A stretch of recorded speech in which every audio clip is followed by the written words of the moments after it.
Arizona, New York, New Jersey. So we love Spokane too much. So, Tony, where are we moving to? There's cows on the interstate. Do you not miss family because you're here in Spokane? I moved to Spokane April 2000. Did you have any second thoughts about, well, do we really want to move to a small city? We decided to stay, and we've raised our 4 kids here. Very proud of them. They all graduated with honors. So did you find it difficult to adjust?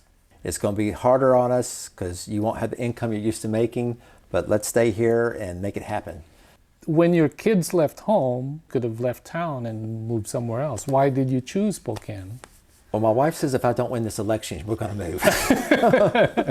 To begin, let's talk a little bit first about how you came to Spokane. I appreciate it. I appreciate you having me here today and talking to me to be on your podcast. But I moved to Spokane April 2000, and I've been in pharmaceutical sales. So I took a job with Hollister Steer as director of sales, had a national sales force. We had an epinephrine device coming out and looked like a great opportunity. But 6 years later, they sold the company to Jubilant. And thank you very much, Tony. You're on the 5-year plan. We appreciate you coming out here, but we love Spokane so much. We decided to stay, and we've raised our 4 kids here. So how old were your kids back then? The twins, we moved them. They're here on their 4th birthday. Oh. So they were pretty young, and now they're 29, 23. You're going to get me in trouble now. 24 and 22. Okay. So my youngest just graduated from GCU. So they've all graduated. They're on their own. They're doing great. So mom did great with them. I give her all the credit. They're smart like their grandpa. Okay. So you came to a job for Hollister? Yes, Hollister Steer. Okay. And it was only 6 years, did you say? Yes. Okay. So you could have chosen to move elsewhere, but you decided to stay. Why was that? Well, of course, young kids, we want to stay here, Dad. We don't want to move. And I was interviewing for a type job I had as a director of sales in Arizona, New York, New Jersey. So we love Spokane too much. This is the place to stay. It's going to be harder on us because you won't have the income you're used to making, but let's stay here and make it happen. And all of our kids graduated from high school. One went to University of Washington. One went to GCU in Arizona. One went to Eastern, and one went to, UW. Got to get all the college, WSU. Okay. So now we got all the colleges covered in. Yeah, everybody. Everybody but Gonzaga. So very proud of them. They all graduated with honors, and one went into teaching, and teaching was not what the students today are just not the same. You know, he was chewed out, cussed out, threatened, so he's no longer teaching. And Winston is just Where a was genius. that? Madison, Wisconsin. Okay. So that's where he was teaching. He did graduate, got his master's at UW-Madison, but went to UW in Washington for his undergraduate degree in math. Genius, boy, he knows his math. Okay. So he can tell you, and kids will ask him, why do I need to know this? In the back of his mind, he's saying, you don't want to be flipping hamburgers all your life, do you? So John's got his master's in accounting and doing his thing in finance. He's a certified financial analyst. I think they have a different term for it now. He told me, Dad, you got to be careful how you say that.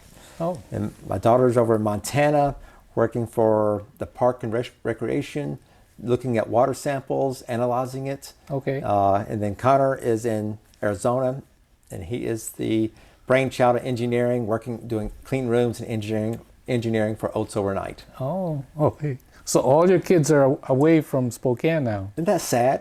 I know it is. Isn't that sad? Well, John is here.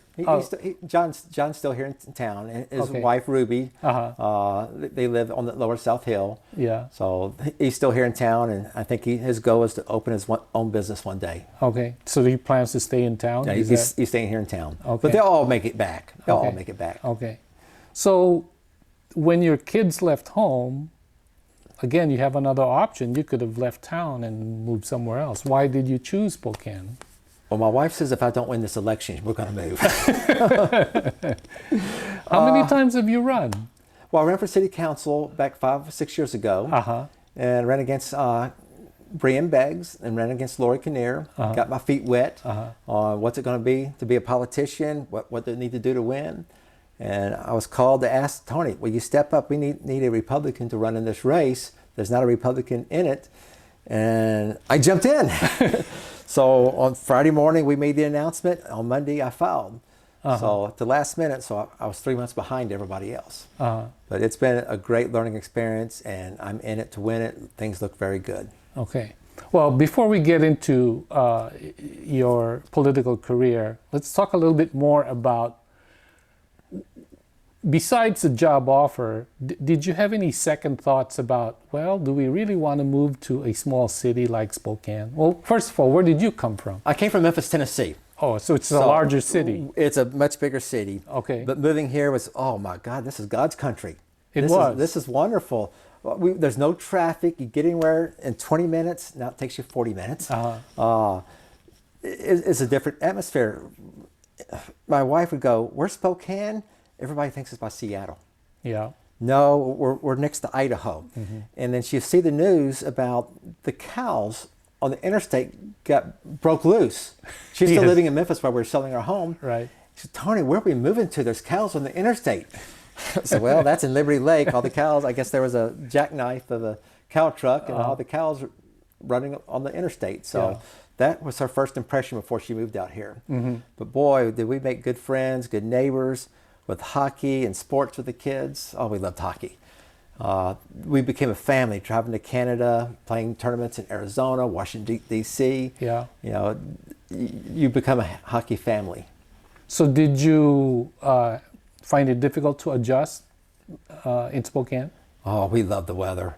You love the Memphis, weather? it was hot, humid, it'd be rainy, and then it turned very hot and humid. We don't have that here. So we love the 4 seasons. The trees are beautiful right now. Right. Just going down our street, seeing all the colors on the trees, this is beautiful. And you don't mind the snow? Oh, the snow, we got very little snow in Memphis. If they predicted snow, the schools closed down. Everybody closed down, then we never got snow. Right. So snow, every time I go home to see my mom and dad, that's the weekend it snows now. But no, the snow, we love the snow. You got your snow blower and nothing stops. You still played sports. I remember the twins when they were toddlers playing soccer.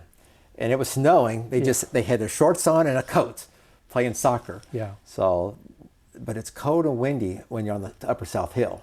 So the wind does blow. But no, we made new friends, new family. And every year for Thanksgiving, our friends get together. I've been cooking Thanksgiving dinner for the past 20 years. Oh, wow. My wife lets me cook. Okay. So okay. What's your favorite meal? Well, they would say my homemade cornbread stuffing. That's your choice. Yeah, that is. I do the turkey and the ham. For breakfast, I'll get up 5 o'clock in the morning, make homemade cinnamon rolls. So when the kids get up, I have homemade cinnamon rolls, sticky buns. Have that. And I'll make homemade bread for lunch, and my wife will make the dessert. Okay. All right. So those are things we like to do, and we always like to have friends over and celebrate the day. Yeah, yeah. Now, recently I saw in your post that you had a brother. Does he live in Oregon? Or? No, my brother's in Philadelphia, Mississippi. He and his wife. Okay. And they had 3 children, and he had COVID. Is that so? What you saw the post? Right. I saw that. He was in the hospital 6 months. Wow. And we were told to say goodbye 7 times. I jumped on a flight twice to go say goodbye. And right. He survived. And it's through the power of prayer. That's why he's still with us today. And so how's he doing now? He's got a lot of post-COVID symptoms. He's real tired. He's not what he used to do. He can't do what he used to do. He's basically considered disabled. But, we talk every day on FaceTime. We FaceTime each other. We talk. You learn how important family is when something like that hits you. So, I was asking because do you not miss family because you're here in Spokane? More at first. It was lonely, but I call my mother every day just about and say hello to her. I like to keep it to a 5-minute conversation because then it gets too long. Right. It says the same thing over and over, just to Yeah. let her know I'm thinking about her. Yeah. And then my brother and I, we talk every afternoon about this time. Yep, about this time every afternoon. Okay. We'll FaceTime each other and talk. Since he was out of the hospital, we've been to Florida, taking Florida vacation. Went to Seaside for vacation. Last year we went to Alaska. And the next year we're doing to Mediterranean. So we don't know how much time we have left. We're enjoying every minute of it. Yeah. So I guess we're get the kids out of the house so we can do things like this. Okay. Okay. So he's also an empty nester like Empty you. nester. So Okay. his wife just retired too. So she was spent 25, 30 years in the teaching industry in Mississippi. If you want to watch the next clip, click right here. But if it's the entire podcast, it's over here.